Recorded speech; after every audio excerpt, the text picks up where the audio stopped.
اوس ورځې مخکې یو مدرسې ته تللی وم، هلته د قرآن حافظانو یو حافظ یې پکې ماله راوستو، وی د قرآن هم یاد کو، د قرآن حافظ دی، خو وی په یوه ورځ کې ټول قرآن دوباره شروع کو، په یادو باندې ټول قرآن په یوه ورځ کې ختم کو.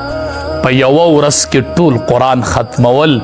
په قرآن کریم کې 23 لاک حروف دي، 30 لکه حروف، او دا داسې د یو رکوټي ماشوم په سینه کې محفوظ کېدل، او د یوې ژبې نه په یوه ورځ کې 30 لکه حروف تیرېدل.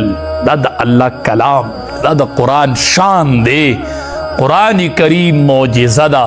ته یو کتاب یاد کا، د 10 پاڼو یو کتاب یاد کا او ما ته په یادو باندې واوروه. زه تا ته الحمدلله نن داسې حافظ ودرولی شم، قرآن به تا سره یو حافظ به درته کینوم، او په یوه ورځ کې به درته ټول د الله کلام په یادو باندې اورئ. دا د قرآن کریم د حقانیت دلیل دی، دا د اسلام د حقانیت دلیل دی.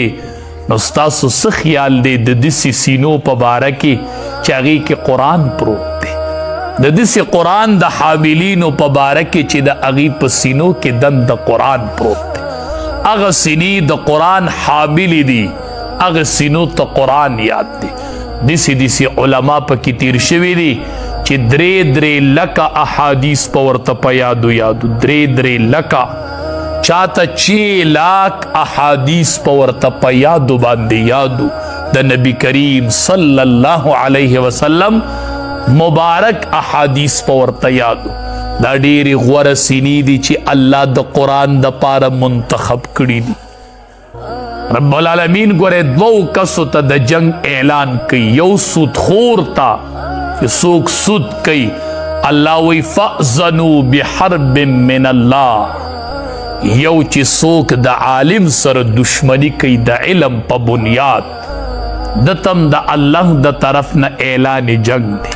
اعلان جنگ دی چې د عالم سره دشمنی کوي او د عالم ته د علم په بنیاد ولاړ دی. دا ډېر غوره دی. که دی الله ته خوښ نه وی، دی به الله د قرآن دپاره نه منتخب کو. دی چې دا سینه الله د قرآن دپاره منتخب کړې ده، الله د دې سینې انتخاب د قرآن دپاره کړې. ځکه نبی علیہ السلام فرمای اکرمو حملة القرآن، اے خلقو د حاملینو د قرآن عزت کوئ، د قرآن د حافظانو، د علماو، د شاگردانو عزت کوئ. نبی علیہ السلام فرمای چا چې د دې عزتو کو هغه زما عزتو کو، او چا چې زما عزتو کو هغه د رب العالمین عزت وکو. د دې عزت دا بالواسطه دا د رب العالمین عزت کول دی، چې دی ته د قرآن په وجه باندې عزت ورکول، او دی ته د قرآن کریم په وجه باندې درانه کتل. د